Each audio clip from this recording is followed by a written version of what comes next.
여러분, 이제 우리 민족 최대의 명절인 설날이 얼마 남지 않았습니다.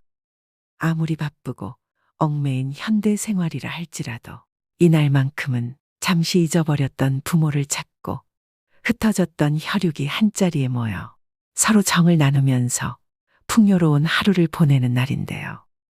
또 곡식과 과일로 조상들에게 차례를 올리시는 분들도, 산소의 성묘를 다녀오시는 분들도 계실 겁니다. 그러나 요즘 조상 이야기를 하면 픽 웃어넘기는 사람들이 많습니다.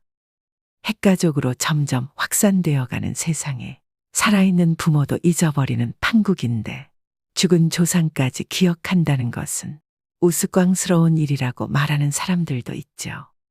하지만 같은 혈통을 이어준 우리의 뿌리와 어찌 무관할 수 있을까요? 뿌리 없는 나무는 없듯이 조상 없는 자손은 없습니다. 부모를 잘 모시지 않고 조상님을 잘 대우해 주지 않으면 우리는 결코 편안한 삶을 살 수가 없습니다. 여러분, 조상복이라는 것은 우리가 가질 수 있는 후천운 중 가장 중요한 요소 중 하나입니다. 조상은 돌아가신 뒤에도 반드시 여러분에게 음으로든 양으로든 영향을 주고 있습니다. 하여 과거 명당의 묘를 쓰면 후손이 번창한다고도 하였고, 또 흉당의 묘를 쓰면 후손이 멸문하기도 한다고 했죠. 설날에 차례를 지내시는 분들은 조상님의 은덕을 추모하고 저 세상에서나마 이 세상에 사는 자손들을 지켜달라는 기원을 바치실 텐데요. 그 조상이 여러분에게 복을 주는 것, 그것이 바로 제사상을 바르게 차리는 것으로부터 시작을 한다는 것입니다. 마치 덩쿨이 있는 음식을 올리면 후손의 일들이 계속 꼬이고 막히게 된다는 말이 있는 것처럼, 아무리 좋은 음식이라도 제사상에 절대 올리지 말아야 하는 그런 음식이 있습니다.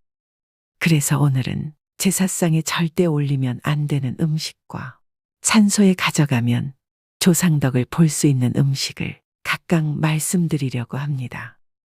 오늘의 영상 끝까지 시청하셔서 조상님의 은덕인 조상복 절대 놓치시지 않길 바랍니다. 제사상에 절대 올리면 안 되는 음식 첫 번째는 복숭아입니다. 여러분, 이 복숭아는 귀신을 쫓는 과일입니다. 그래서 무당이 굿을 할 때나 귀신 들린 사람을 위하여 푸닥거리를 할 때에는 복숭아 나무 가지를 사용하곤 했다고 합니다. 봄에 복숭아 나무가 가장 먼저 양기를 최대치로 머금고 가지를 뻗기 때문에 동쪽으로 뻗은 복숭아 가지만 사용했다고 하는데요.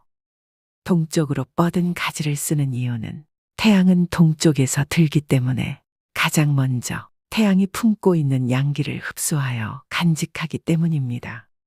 그래서 복숭아가 상에 올려지면 조상의 혼이 못 온다는 말이 있습니다.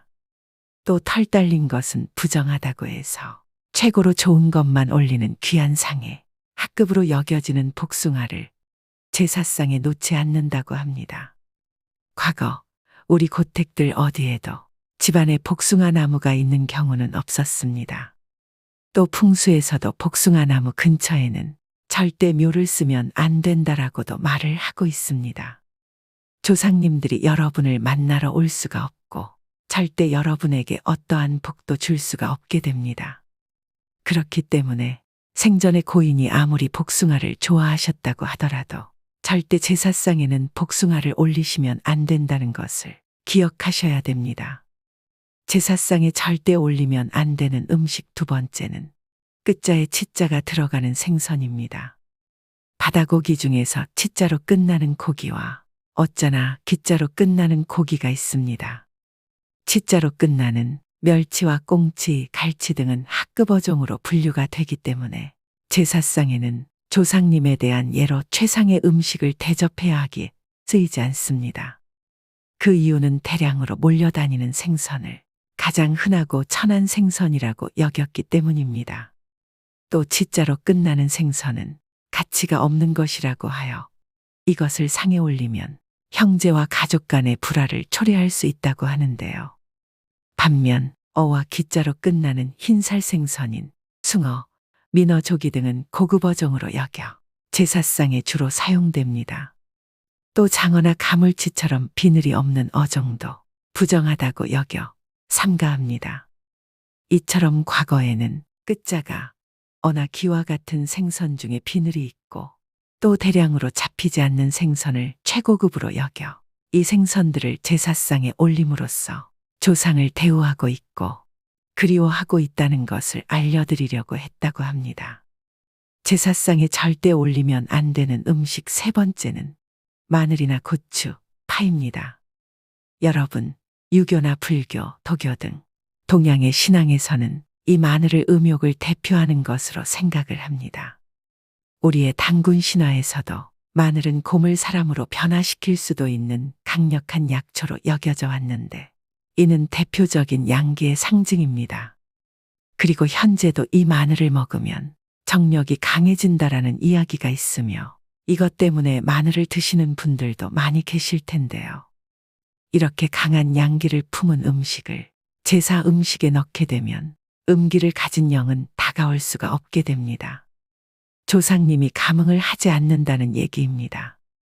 한마디로 여러분의 조상님들을 쫓아버리는 음식이 된다는 것이죠. 고추 역시 마찬가지입니다. 태양초라고도 하며 장례식장에서도 귀신이 다가오지 못하도록 하기 위해서 고춧가루를 듬뿍 풀은 육개장을 먹기도 하는 것인데요. 제가 아는 지인이 어머니 산소를 다녀와서 3개월 뒤에 큰 사고가 나 병원에 입원을 했던 적이 있습니다. 그 후에 또 갑자기 잘 다니던 직장에서 권고사직을 당하게 되었는데요. 답답한 마음에 이리저리 원인을 찾아보니 어머니가 생전에 김치찌개를 좋아하셨다고 산소에 고춧가루를 듬뿍 넣은 김치찌개를 올렸다고 합니다. 여러분, 어떻게 생각하시나요? 조상님이 오다가도 빨간 음식을 보시고는 노하시게 됩니다. 이외에도 부추, 달래, 미나리, 후추 등 강하고 자극적인 것 역시 같은 이유로 제사 음식에 쓰지 않으셔야 합니다. 제사상에 절대 올리면 안 되는 음식 네 번째는 막걸리나 소주, 과일주입니다. 여러분, 제사에는 절대 탁한 것과 찌꺼기가 있는 것을 사용하지 않는 것이 예입니다. 제사에 쪽밤같이 변형된 음식을 사용하면 안 된다고 말을 하는 것은 그 후손이 자신에게 주어진 복을 얻지 못하고 변형된 삶, 즉 불행한 삶을 살아가게 된다는 것인데요. 그렇기 때문에 무조건 순수한 쌀로 빚은 곡주여야 하고 경건하고 맑은 술, 즉 청주 같은 것을 올리는 것이 원칙이라는 것이죠. 물론 지방 고유의 전통주들도 가능합니다. 지금까지 많은 분들이 그냥 편하게 막걸리를 사서 제사를 지내셨을 겁니다. 또 이렇게 말씀하시는 분들이 계실 텐데요. 에이, 그까짓 술이 다 술이지 무슨 의미가 있어라고 말입니다. 찌꺼기가 내려앉는 막걸리, 또 막 걸러서 먹는다고 하여 만들어진 막걸리는 그냥 일상에서 먹는 술이지 절대 정성과 의미를 따져야 하는 제사상에는 올려서는 안 되는 술임을 기억하셔야 됩니다. 제사상에 절대 올리면 안 되는 음식 다섯 번째는 붉은색의 곡물입니다. 붉은색이 들어간 대표적인 곡물이 바로 팥입니다. 동짓날에 팥죽을 먹는 것은 음기가 가장 강한 날인 동지에 이 양기 곡물인 팥으로 조화를 맞춘다는 의미가 있기도 하지만 사실 이 동지는 귀신들이 가장 많이 돌아다니는 날입니다. 이 팥이 귀신을 쫓는 곡물이기에 동지가 되면 사람들은 동지 팥죽을 쏘어 나쁜 귀신을 쫓고 집안이 평안하기를 기원하는데요. 팥시루떡이나 팥앙금이 들어간 떡 역시 제사상에 올리지 않고 보통 팥시루 대신 콩시루떡을 놓기도 합니다. 귀신을 쫓는 부적을 붉은색으로 만드는 이유도 같은 이치입니다. 이렇게 붉은색이 들어간 것은 과일을 빼고는 무조건 피하셔야 합니다. 여러분, 조상님들이 여러분의 융숭한 대접을 흐뭇하게 잘 받고 돌아가셔야 여러분들에게 은덕을 주실 수 있음을 명심하셔야 됩니다. 제사상에 올리면 조상복을 쫓는 음식 5가지에 대해 알려드렸는데요. 제사상이나 차례상을 차리실 때는 우리 아버지가 좋아했던 어머니가 살아생전에 맛있게 드셨던 음식 위주로 차리시면 됩니다. 우리 아버지가 보쌈을 좋아하셨으면 돼지고기 수육을 하시면 되고, 어머니가 피자를 좋아하셨으면 피자를 올리셔도 상관은 없습니다. 다만 고인이 생전에 좋아하셨던 음식이라도 위에서 알려드린 음식 5가지만큼은 절대 올려놓으시면 안 됩니다. 꼭 기억하시길 바랍니다. 여러분은 보통 산소에 성묘 가실 때 어떤 음식을 가져가시나요? 조상님이 좋아했던 음식을 가져가시면 좋지만 그 음식만 가져간다면 큰 덕을 보기는 힘듭니다. 살아있는 사람과 마찬가지로 조상님들도 좋아하는 음식이 있는데요.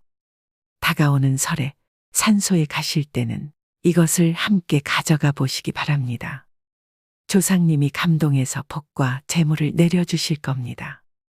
산소에 가져가면 조상덕을 보실 수 있는 음식 첫 번째는 삼색과일입니다.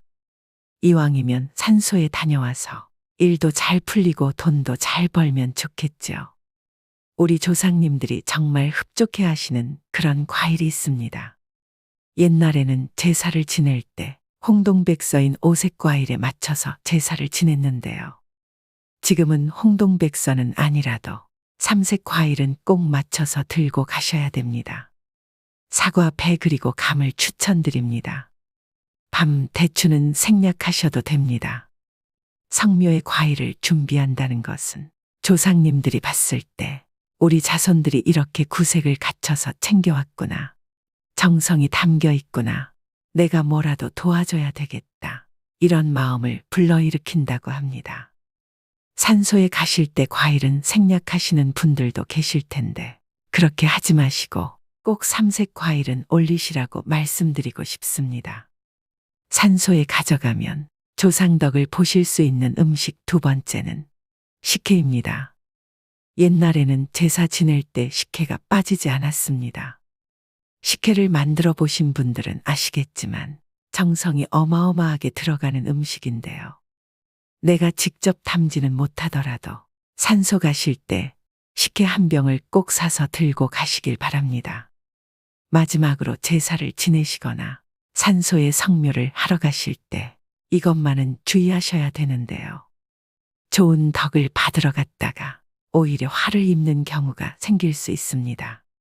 첫 번째로 제사상을 차리기 전에는 반드시 집 청소를 하셔야 합니다. 여러분, 제사상 근처에 절대로 있어서는 안 되는 것이 바로 머리카락입니다. 물론 이 머리카락이 귀신을 쫓는다라는 의미도 있지만 사실 이것은 소홀한 마음입니다. 정성인 것이죠. 음식을 준비하는 정성과 음식을 차리는 정성이 바로 조상님에 대한 존중이고 예를 갖추는 것입니다. 제사상을 차리시기 전에 반드시 깨끗이 청소하셔야 됩니다. 그래야 여러분들의 정성과 염원이 조상님들에게 그대로 전달이 되어 여러분들은 조상복을 제대로 얻으실 수 있게 됩니다.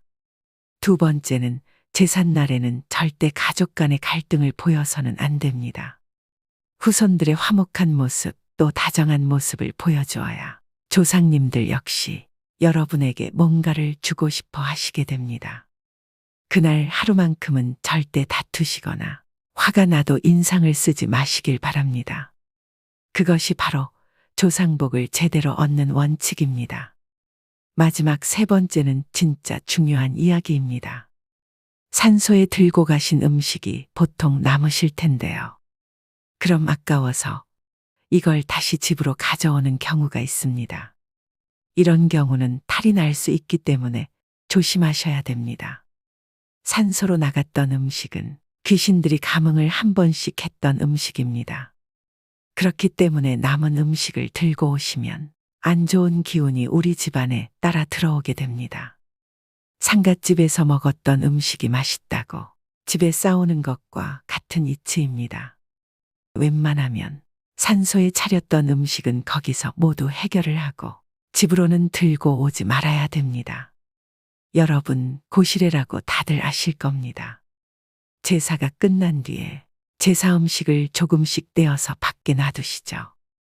산소에 가서도 고시래를 하시면 다양한 영들이 와서 거기서 먹고 자리는 끝이 납니다. 그렇기 때문에 산소 가실 때는 남은 음식을 밖에서 다 먹고 들어가시는 걸 추천드립니다. 오늘의 영상 어떠셨나요? 다가오는 명절이 모든 분들에게 같은 의미일 수는 없을 것입니다. 어떤 이들에게는 가족들과 함께하는 즐거운 명절이 될 수도, 또 어떤 이들에게는 외로움과 고독감이 더욱 사무치는 날이 될 수도 있으실 겁니다. 옆집은 하호 웃음꽃을 피우고 동네 가득 전 부치는 기름 냄새가 가득한데 열리지 않는 대문을 그저 바라보며 홀로 시간을 보내시는 분들도 계실 텐데요. 주변에 그런 분들이 계시다면 그날만이라도 서로 맛있는 음식도 나누고 말동무도 되어드린다면 모두가 더없이 풍요롭고 따뜻한 명절이 될 것입니다. 어려운 이웃을 외면하지 않고 조금의 관심이라도 표현해 주신다면 더 살기 좋은 세상이 될 것입니다. 저 또한 우리 구독자, 시청자 분들이 댓글로 남겨주시는 값진 응원과 좋은 말씀들이 더 좋은 영상을 만들 수 있는 원동력이 됩니다. 이처럼 타인에게 베푸는 덕은 후에 나의 복으로 분명 돌아올 것입니다. 모든 분들이 따뜻하고 행복한 명절을 보내실 수 있게 기원 또 기원하겠습니다. 또 새해에는 복되고 즐거운 일들만 가득하시길 바랍니다. 더불어 오늘 알려드린 내용을 잘 숙지하셔서 잘 모르셨던 분들은 지금부터라도 제대로 하시고 실수를 범하는 일이 없도록 하셔야 됩니다. 모르는 것이 쌓이면 재앙이 와도 대처를 잘못해 고통이 크듯 조상을 잘못 모시면 그 끝은 자손들의 고난으로 이어진다는 것을 명심하셔야 됩니다. 모두 주의하셔서 집안의 번영을 얻으시길 바랍니다. 마지막으로 중년의 명절이란 시를 읽어드리면서 오늘의 영상 마무리하겠습니다. 말이 없다 해서 할 말이 없겠는가. 마음이 복잡하니 생각이 많을 수밖에. 고향 참마루에 걸터앉아 쓸쓸한 바람소리 듣노라니. 험난한 세상, 힘겨운 삶일지라도 그저 정직하게 욕심 없이 살라고 합니다. 어진 목소리, 메아리 같은 그 말씀. 가슴 깊이 새기며 살아왔기에 떳떳할 수 있고 후회 또한 없다지만 이렇게 명절이 다가오면 기쁨보다는 찹찹한 심정 어쩔 수 없습니다. 부모 형제 귀한 줄 네 모르겠는가마는 자식 노릇 부모 노릇 나이가 들수록 어른 노릇 사람 노릇 참으로 생각처럼 쉽지만은 않습니다. 세상은 뜻과 같지 아니하고 삶이란 마음 같지 아니하니 강물 같은 세월에 묻혀버린 내 젊은 날의 별빛 같은 꿈이여.